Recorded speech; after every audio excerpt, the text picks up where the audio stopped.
Welcome back to another edition of Boots, Balls and Bras with Fafa. We're here reacting after the England versus Denmark fixture. A lot to take in. We had some changes. Woohoo! Woo-hoo. Farah, hit me. What we thinking? Okay, my honest assessment and opinion is an improved performance from the first game, for sure. The changes, two changes I really wanted, and if you listen to our first podcast after the Haiti game, we mentioned about getting Lauren James in that starting 11. Also, we mentioned about Rach Daly at left back. Yep. Sarina Wiegman, let me just put it out there. She must listen to Boots, Balls and Bras. She's subscribed. Thank she you definitely for subscribing. does. But in saying that, the game, the opening 20 minutes for England against Denmark, in my opinion, was the best I've seen us in a long time. 100%. Most of that, because I believe, was down our left-hand side. So bringing Alex Greenwood more central into that central left-back position, in terms of playing out, naturally left-footed, more comfortable, the balance. And then the balance between Rach Daly and Lauren James. So Lauren James naturally wants to drift in field, which allows Rach Daly then to get higher and use, in my opinion, what her strengths are in that more attacking position. And I think it really worked well in that opening 25 minutes. Yeah, for me, it was the freedom, though, that players were just like, okay, we're here now. We've got our 3 points under our belt. Now we have to, play. I think there was a lot of stick that kind of went out in terms of, the first result. And sometimes I hope some of those players don't listen to our pod because they must think that we are absolutely slating them. I think it's just more the expectation that we have, I guess, as players. But I think for me, and I don't know why I always mention it in terms of, Sarina not being afraid to change it. She hasn't done it before, and she's done something different. And I just have to pull reference to, I don't know if you know, in teaching, if you're an outstanding teacher, you're not willing, why are you going you're not afraid to take risks, and you assess how your class is developing and you make changes, and you can say, if you've got it wrong or you want to make changes, you do it. And that's, I guess, the signs of an outstanding teacher. And I think for Sarina to make those changes and just be like, I'm doing what I want to do with my squad, and then for them to come out and have that confidence, like you said, in the first 20 minutes, it just shows that I think there's still so much more that we've got to get yet from these Lionesses in this World Cup. Agreed. But you mentioned the outside noise, right? You think back to this time last year, the summer, right? The Euros. When you talk about outside noise, you never heard one player, one staff member mention anything they heard in the media. So you never heard them come into interviews and goes, oh, we can hear, stay calm, because you've heard George Stanway, we need the fans to stay calm. That tells you that they're allowing outside noise into camp, which is, for me, something that didn't happen, a distraction that didn't happen to them last summer. So they are listening. And you know what, whether they should or they shouldn't listen, what we're saying, I wouldn't say it's harsh criticism. For me, you heard George Stanway in an interview today say, or a pre-recorded interview, say that they might have underestimated Haiti. So then I'm like, okay, newbies to the World Cup, should they have done a little bit more? And I know it's difficult with, nations such as Haiti to get that research and resources around how they play. But as I said, they reflected on that. What I liked about today's game, they reflected on that. And that opening 20 minutes was good. What still needs to be done is how they sustain that. We're not a team that can play on the back foot. We're not a team that can defend and get into shape and sit in. We're actually a front footy team. And I felt in that opening 20 minutes when we did that, we looked dangerous. We looked like we was going to score goals. Lauren James probably had 2 or 3 chances, not clear cut, but ones that she created herself. There was obviously the cross that come in and she's seen it late and it's made contact and went back into the keeper. But we had 4 attempts at goal in that opening 24 minutes, 6 in total over the game, and all 6 come in the first half. So what happened in the second half? Again, I think just quickly touching back on the noise, does maturity, does that play a role in terms of who's in the squad and experience, in terms of leaderships? They're quite young, so are they gonna access social media? Are they gonna is that gonna drip into their game? And then I guess in terms of sustaining that performance, we talked about it earlier on, where are those key players? We had to make that change because of the injury, which we'll talk about a little bit later. But Coombs comes on with absolutely no tournament experience.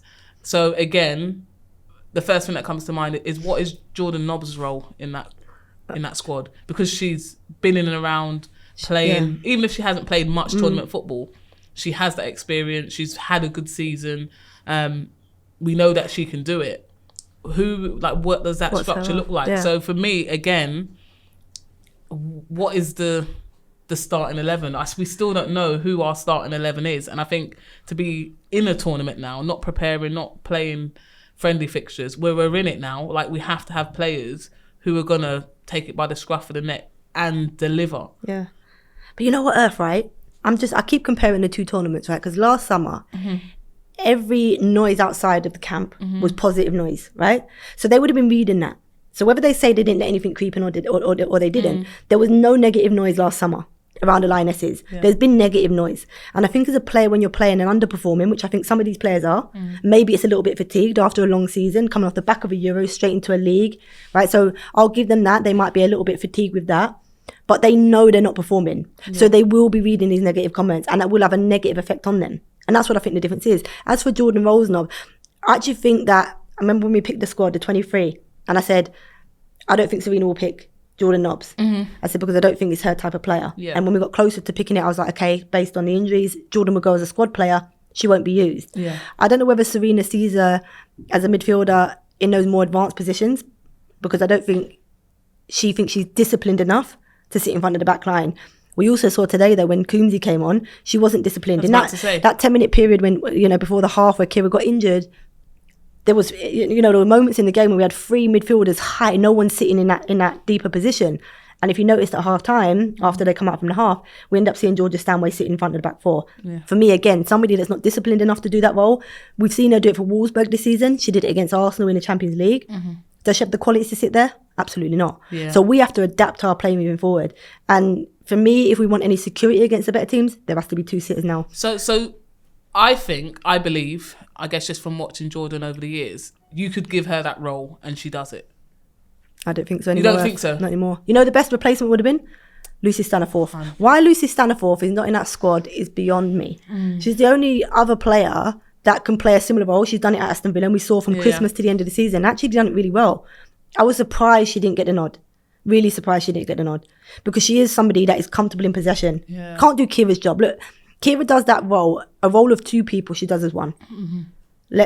Everything goes through Keira. Hence why, not only the England, so you think about how England's set up, right? We set up to play through her. Opposition also set up to stop her. Yeah.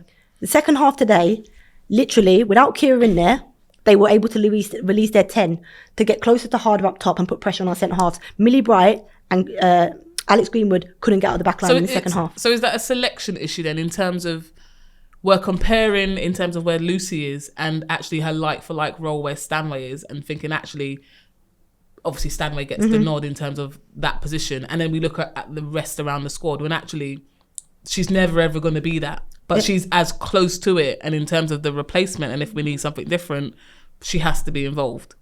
Yeah, do you know what, Earth? The one position we did not want a player to get injured in would have been Keira's position. Well, the one position on the whole team, even like Mary has been fan. The one position in our team where you wouldn't have wanted to lose a player, it would have been Keira. And we haven't prepared for it. Yeah, Ellen our said, squad is not prepared for it. She said that they didn't prepare for it. We haven't prepared for it. The squad is not selected around Keira Walsh not being able to play. And that was evident. So is she irreplaceable then? Is she like an equivalent of a Messi? She's important. She's important. There's no one else. I think if we had Leah Williamson fit, I'm not saying Leah would do the same as her, but you'd feel comfortable with Leah in there. I don't think the squad that we have available now. Yeah. I'm trying to think. I'm like, Jordan Nobbs, can she do that? No, not disciplined enough. Georgia Stanway proved today she's not disciplined enough to do that. Yeah. And also quite negative in her passes. Every time we're in a transition when she should have gone forward and broke the line, she went backwards, allowed them to get back in shape. We then found it hard to break them down. Tooney cannot do that role. Yeah, Coombsy cannot do that role. But I definitely think I'd have Nobbsy over Williamson. We could have Katie Zellem. You've got Katie Zellem in there, but Katie Zellem, again, in terms of international experience, I was surprised that Coombsy came on ahead of Katie Zellem, because Katie Zellem plays there week in, week out for Manchester United, and you would have thought, okay, this is a natural replacement in terms of somebody that doesn't mind just sitting and not getting involved in play. I think obviously they have to have seen something in training and in the build up to that, but I think for me, out of the options, potentially even without the experience though, I'd get Zellem in there because that's what she does. That's what's earned her the call up for the squad. That's what she's been doing week in, week out. That's what had her on the fringes of the Euro squad. So to take her now and not use her in that role, and for me, it just doesn't make sense. So for me, look, I enjoyed Rach Daly at left back, right? But Rach Daly at left back and Lauren Hemp, they've done it obviously in the Euros. Lauren Hemp on the wing. Do we going forward now look at the same back four that we started with? Yes. do we then go, actually, let's bring Katie Zellem in and bring Georgia Stanway alongside her in a deeper role? Yes. Give Lauren James the freedom in that 10 role. We bring Hempy in on the left, and we obviously keep Chloe Kelly and we keep Russo up top. That for me is probably our strongest team for the next games going forward. And if we can play that in the last group game where we've qualified now, in terms of against China, and trial it against China, and hopefully it works, then we move forward with that team going forward. Because you need somebody alongside Stanway. Now, whether that be Coombsy or Zellem, I don't know. We've obviously seen what Coombsy can do today. Yeah. It's an opportunity to see what Zellem can do at this level. And I think bring Lauren James more central, allow her that freedom to just be a number 10, and she brings control and rhythm to our play. And I think we've seen that today. And I think if there's ever a game to try, it would be China, right? Right? Yeah. Well, it does matter, but it doesn't, because you want to win the group. You want to get the second worst, team from the other group. But yeah, I would look at something like that. And then have Tooley back as a super sub. Sarina, if you're listening, you just heard my starting 11. Please give it a go. Yeah, I think again there'd have to be changes based on obviously the injury, and then look into the group games. But then for me, I'm thinking, we talked about it before around, you need consistency, you need to have a pattern of play. I don't think this is a tournament where they're going to be able to get it. I think there's, like you said, the injuries to players, the experience of players means that they're going to have to do something a little bit different. There's going to have to be that rotation. Like, people are going to have to be ready and like step up when they're called upon. I don't think it's a thing like the Euros where they've got that, I guess, luxury of being playing for weeks and knows how each other moves and changes. I think, this is going to be the tournament where we really need you to have your own talent and show like what you can do. And players like Lauren James will come on and do what they do. But I think also for me, like we talked about Stanway briefly, I think she'll be key. She'll be key in terms of like levels that were. She has to upper level, but she's going to be key. And again, we talk about it even in terms of her still being young. She's got her experience. She's played in every game. She's going to have to now step up and help, I guess, lead from the middle. I think that's going to be super important for England going forward. But 3 points. Okay, over to our second half, and I think it'll be good to kind of come away from on the field stuff and touch on some stuff that's been happening off the field. I think we can't shy away from our lovely or not so lovely BBC reporter's question to the Moroccan captain around sexuality and asking for some stupid confidential information. Yeah, just kind of looking at what was actually said by the BBC reporter who asked the captain how many of their teams are lesbians. I don't even know how to even start with this level of nonsense. I think for me, it's just privilege. It just shouts privilege and other words that begin with P, which I'm not. I am not going to mention. There's a few catchphrases. Farah, I'm just going to shoot this over to you because I'm done with this nonsense. Exactly. That's exactly what it is. It's nonsense. Who in their right mind, as a football journalist, thinks that it's appropriate, it's okay to go into a press conference after Morocco's opening game? So let's bear in mind these girls and what it took for them to get to the World Cup, to then ask a stupid question about the team sexuality and how many players in the teams are this and that. It's nonsense. How is even allowed, I don't even know who the reporter was, but how they're even allowed to ask those questions, knowing that they're a country of Muslim women, so they know it goes completely against their religion. It's just ignorance. Yeah. Pure ignorance. And like, our game don't need that. Like, we're trying to, grow our game and put it in a really good position. And these players don't deserve to have to sit there and, one, be asked the questions, but two, even acknowledge them. If I was the captain, I'd have just took myself up from the chair and I'd have walked away. Yeah, it's crazy. And I think we look at the beauty of the women's game where there is access to players, and we're talking about at times. That's what too I was much going at to say. time. It's great in terms of the openness, and we really get to know like who the player is. And there's so much red tape around men's football. And I think for us, we're trying not to get to that place where we don't get to understand players. And I think that's the beauty in terms of everyone is human. Yeah. And out off the pitch, there are so many different characteristics to celebrate. But when we start having stupid things like that happen, it kind of leads towards and lets, like, I don't know, agents or clubs be at that place where they want to say, okay, we're not going to give you access to players because... Please tell me, right, why it matters what your sexuality is, what the relationship is between that and performance. And the World Cup. It doesn't even make any sense to even bring that question into a press conference. It angers me. Honest to God, it honestly angers me. Like, if these people, or these women or men or whatever, if they want to talk about their sexuality, they will. It's got nothing to do with anybody. 100%. Zero to do with anybody. Who I am, what I do in my private life, has nothing to do with how good I am as a footballer, how I lead my country to a World Cup for the first time, by the way. It's got nothing to do with that. Yeah. And I think we talk about freedom of speech, and we talk about... We love the press, like, asking questions, because that, for me, it's great because it shows a diversity of mindset. And I don't want to get to a space where now you have to write your questions down in advance, hand them in, pre-record. Like, it just, like, do you know what I mean? You want people to be able to show their characteristics and how they answer questions and parts of their lives, that all their country or culture that they want to celebrate. But that is just not it. Earth is dumb, right? But what I'm saying is that it's so dumb. It's like, and I don't like that word. It's a horrible word to use, right? But even to the point, in terms of the team that they selected, the selective choice of team that they chose to ask that question to. As I mentioned, they're a Muslim country, right? You haven't asked an England captain how many of their team are lesbians. Yeah. Where we're probably more open. Do you know what I mean? It doesn't make privilege. sense. It's privilege with a big P. And I guess it shows the disparity in terms of, like, what they feel that they can. They feel that they can, and they do, because it doesn't happen in others. Of course he felt he can, or she felt they can. Yeah. Because they wouldn't have asked it if they didn't feel they can. They feel like they're in a space where they can say whatever they want, or ask whatever they want. What's the reprimand, though? What happens? Do we say, exactly, sorry, a little slap on the wrist? What has happened? BBC's apologised. Oh, great. Thanks. Thank you. So you've just embarrassed the nation, embarrassed a young captain. And then it's like, oh, sorry, didn't mean to ask that question. Yeah. Sort yourself out, please. And then it brings the whole organisation down in terms of, like, expectation and what type of, like, journalists and pundits do they have? Who's employing these people? I'm now telling you, I don't do anything for the people. Something that I know colleagues that I've worked with wouldn't be so naive and stupid and ignorant to ask a question like that. Well, let's move on to more positive stuff in terms of results, goals. For me...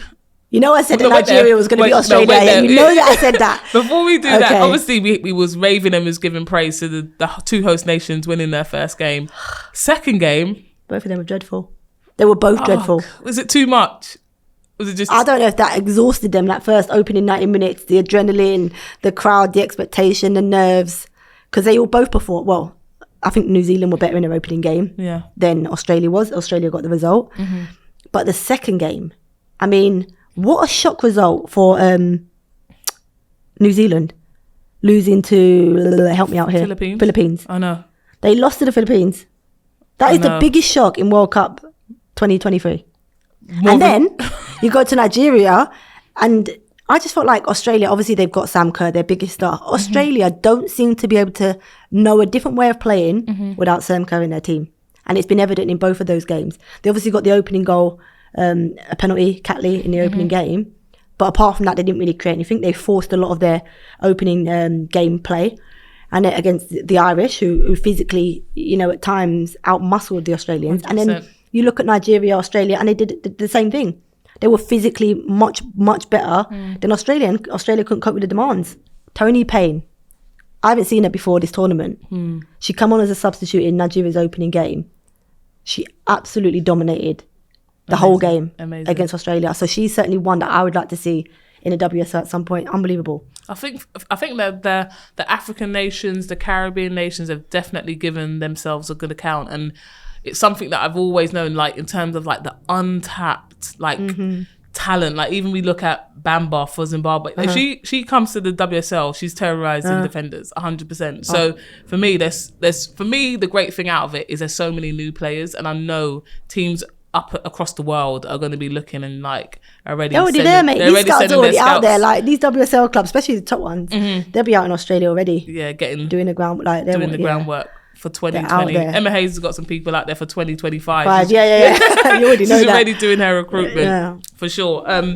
Some of the other results that we had: Canada, Ireland. I know definitely you must want to talk about McCabe. Katie, what a performance this girl put on, please. I know. She was unbelievable, right? She's been unbelievable. Yeah. And it's so difficult for somebody of, like, her talent. And I actually think, Ireland, in terms of how they represented the country, the badge throughout the tournament, the opening game against Australia, how they didn't get a goal and at least a draw from that. 100%. I thought they were brilliant in the second 45 minutes. And then obviously the Canada game, they dominated that opening 45. They literally carried on from the Australia game, got the goal. So Keira McCabe being the first, Irish player to lead them up to a World Cup. Now the first player to score a goal in a World Cup. I mean, not a bad goal either. I'd like to say I taught her that when I played with her at Arsenal. Yeah.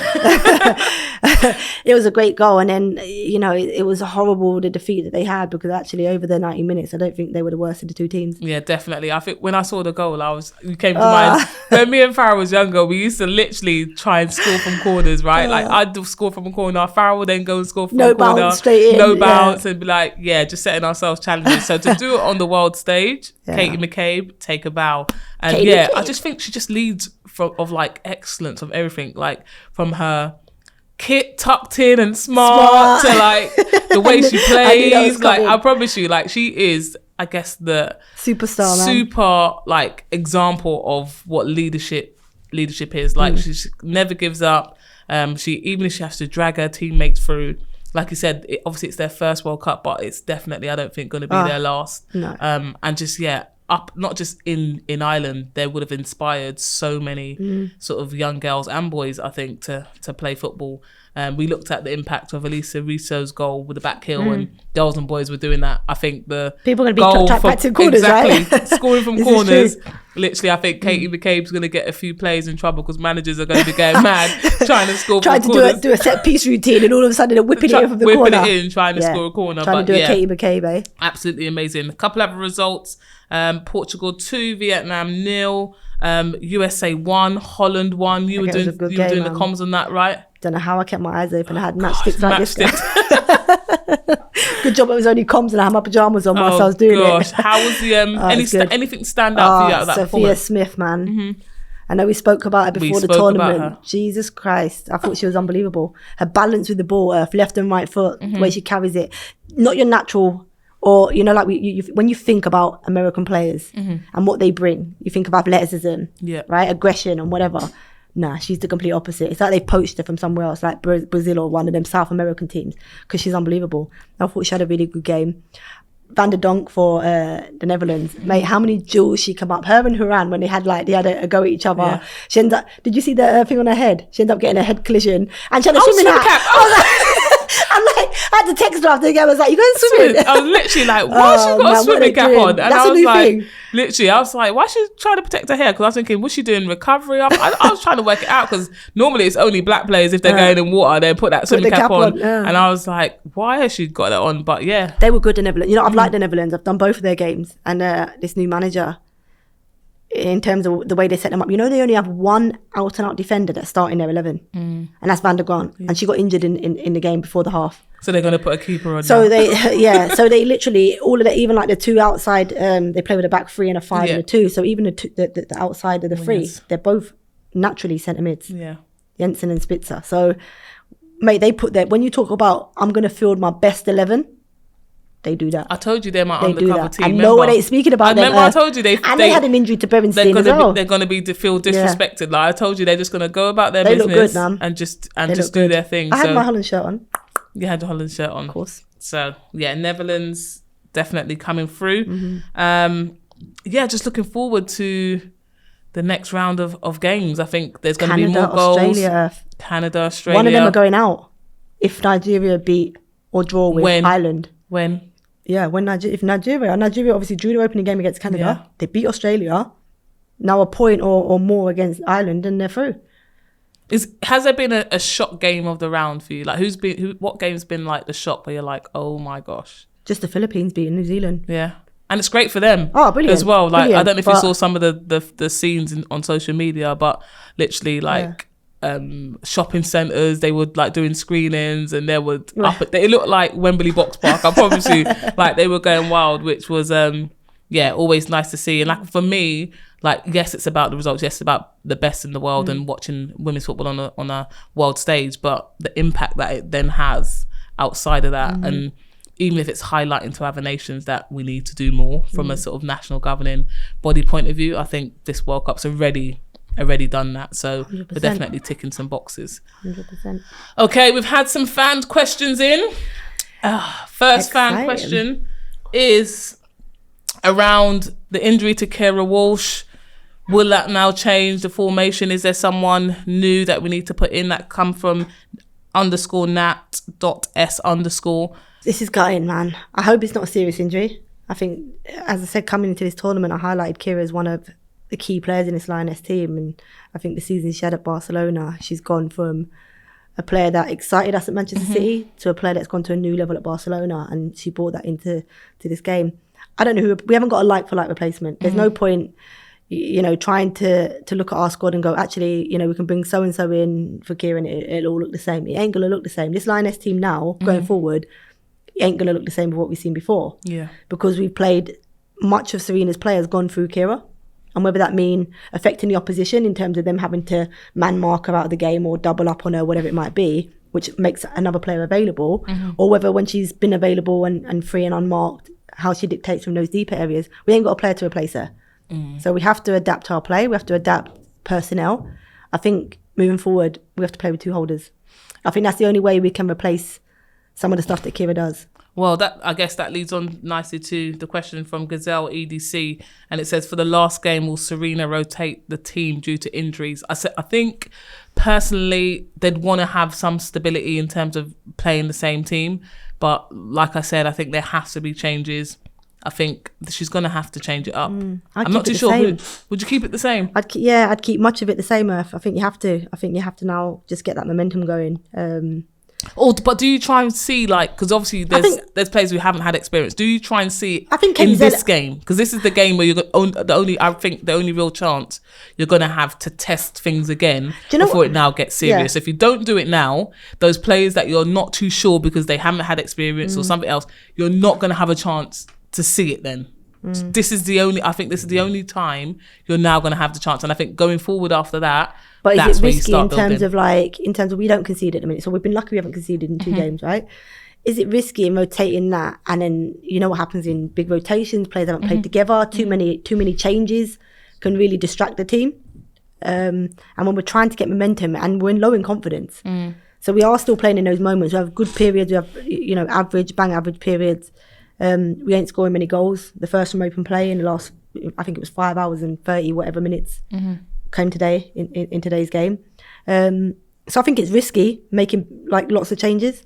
But that's what outstanding top. You're not risking it. We ain't got a squad like that, Earth. We're not got a squad that's rotatable enough in terms of the quality within it, or the squad depth that is capable of doing a whole rotation going into that final game. So you're basically saying keep it the same, and if you have to at some point change then my you team do it. Would be, as I said, at the minute, even I think Lucy Bonds has to be a bit more disciplined in her play. Yeah, but she'll start. But she'll start. So it'll be obviously Mary Earps, Lucy, Millie, Alex Greenwood, Rach Daly. Then I'd probably, for this China game, I'd go Katie Zellum 100%. And Georgia Stanway sitting. I'd let Lauren James have the freedom of the 10 and try and get her involved, central areas. Chloe Kelly on the right, Lauren Hemp on the left, and I'll go Russo down the centre. 100%. That's the and then obviously we've seen Beth England come into the game today. So the fact that we've got our two, what we or fans predicted as our number 1 and number 2 strikers, the fact they're both on the pitch gives opportunity now for Beth England to make an impact from the bench. 100%. So that was what I would do. I don't know what you'd do. No, that's the strongest team, like I mentioned before. The closest we get. But I definitely think Zellum has to come in. Out of the midfielders we've got available, if you're not going to play her now, I don't know when you're ever going to. If you're not going to play, you're not going to play her. Yeah, you're not going to play her. So I think Zellum comes in, and like you said, for me, instead of predicting it and taking the risk before you have to, I think we play it and, I said, build that confidence, get that team working together, and then if we have to, then we react to that and we do that. But we've got the quality. The players are good enough to come in, and I hope they're going to be chomping at the bit, waiting to prove a point. So, yeah. Amazing. We'll have to wait and see. We will. So, Lionesses, thank you very much for another 3 points. Tournament football, we're just ticking away, doing what we have to do. Good to see you again, Farah, in your Angleterre England shirt. Well, you've got all the look at all the pieces you've got. I've literally got this in the white shirt. Can you get me a piece for next time? What do you want? Because otherwise I'm back to white. Nothing wrong with that. Maybe I wear my France, my Netherlands, or my German. Or okay, now Spain. You're sorry. Now you're showing off. Now she's showing off. So maybe the orange. I'm gonna wear the Netherlands shirt next. Orange boots, balls, and bras. Well, I haven't got that privilege, so I might be in my You've got school. The privilege of all this I might be kit. in my school PE kit for next week's. White t-shirt.